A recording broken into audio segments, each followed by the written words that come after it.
Jean-Baptiste, bonjour. Tu es élève en dernière année sur le site de l'ICAM à Lille.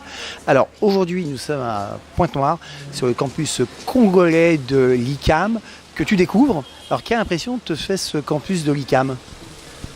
C'est un campus qui est vraiment tout neuf, qui a été construit tout récemment et on retrouve finalement les mêmes salles et locaux finalement qu'on peut retrouver en France. Donc c'est parce que la formation est équivalente entre celle qu'on suit à l'ICAM dans les différents sites français et celle qui est dispensée à Lukac, à Pointe-Noire ici au Congo. Et toi en tant qu'étudiant à Lille, tu trouves ça important que l'ICAM ait un campus au Congo? Ça permet effectivement de partager la formation qui est proposée par l'ICAM en France, sur différentes zones dans le monde, et qui est appréciée par les entreprises locales qui cherchent à avoir peut-être des ingénieurs et qui est suivi la formation ICAM. Alors là, tu es en dernière année. Si tu pouvais résumer en quelques mots l'impression que tu as laissé l'ICAM et comment tu vois l'ICAM finalement par rapport aux autres écoles d'ingénieurs qui existent.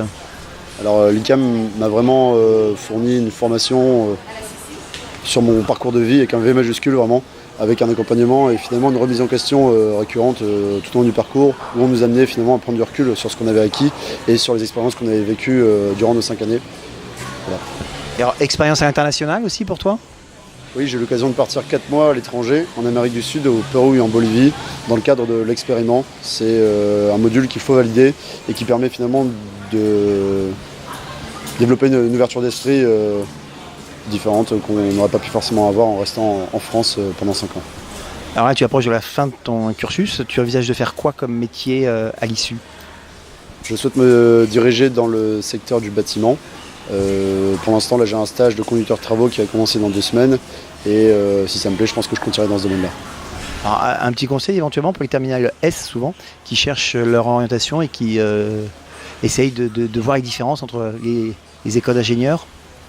En plus d'avoir une formation finalement généraliste à l'issue des 5 ans à l'ICAM et du coup de pouvoir se lancer dans différents secteurs de métiers, il y a vraiment aussi une ambiance humaine au sein des promotions parce qu'en intégré on est 100 et en apprentissage on est 60, donc ça permet vraiment de connaître tout le monde au fil des 5 ans.